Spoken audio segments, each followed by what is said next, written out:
Hello and good morning. Well, afternoon, I guess. My name is Adam Kahn, and this is my half-assed channel. Start with my usual disclaimer.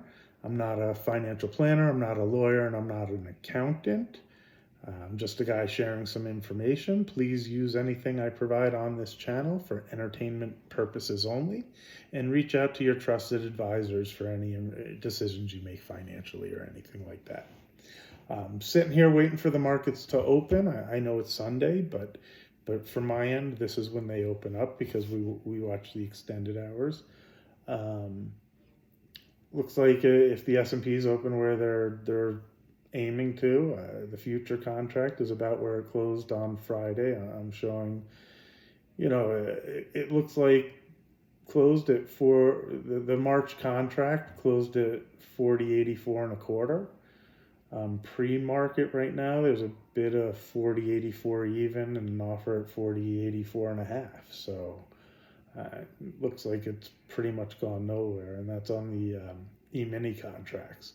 I watch the currencies and similar. I mean, the euro closed at 109, and right now we still got another 20 minutes. We're showing a 8.99 bid at 9 even and a half offer.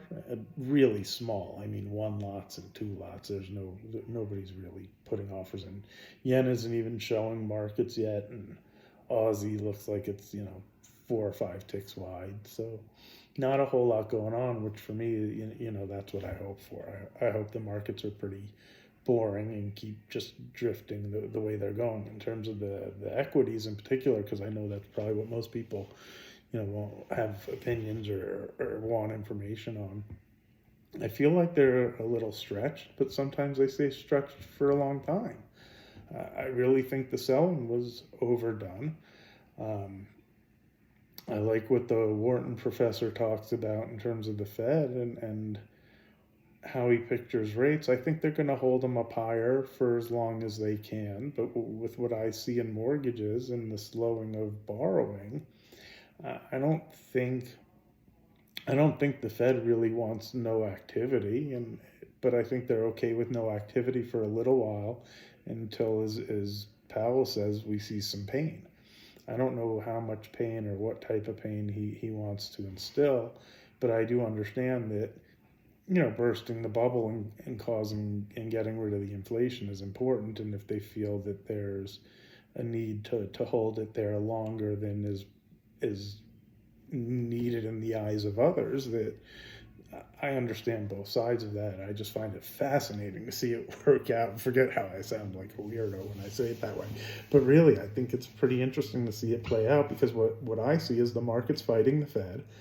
When I look at the rates of the 30-year and the 10-year, to be honest, like mortgages are slowed and people aren't borrowing, so the rates come down on those end because what that's telling them is there's no demand at that rate because as an investor, if I can't make money borrowing at 5%, how much am I going to borrow?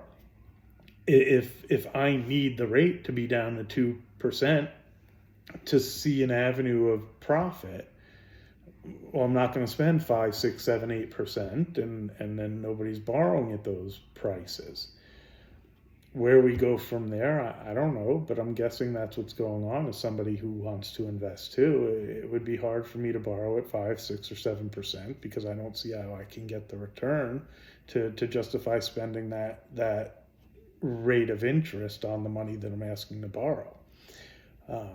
If I want to borrow at 7%, I need to make 10, 11, 12% because I need to be profitable. I'm sure there are people who have business ideas that think they can make 10, 12, 14, 15, 20, 50, 100%, whatever they think they can make. But in terms of normal investments, renting a property, helping somebody open a business that I'm comfortable they'll be successful or things like that, it's hard to imagine where somebody's comfortable that they'd get 10 or 11% or more and be willing to borrow at 5 or 6%, which is why I think short term, since the Fed's holding the rates up, you have bonds that pay 4 or 5, 6, 4 or 5%. But then when you start to look out further on the curve, that there isn't borrowing at those rates. So there's a natural, like, it makes sense to me when I think about it that way. Um, I know everybody does, like, they have all these other reasons, but to be perfectly honest, like, who wants to borrow for the next 30 years and pay 6 or 7%? So you're not going to have a normal 30-year curve where the 30-year bond is higher up. If somebody wants to be on the other end, the borrowing side of it, I'd be waiting for lower rates too. And to be perfectly honest, I'd be content getting 4% or so for the next couple years, because I don't know the path that I see or where the growth is coming from. Um, it's interesting that the equities are rallying, because if there's no growth, are they going to continue to be able to perform in terms of growing their earnings?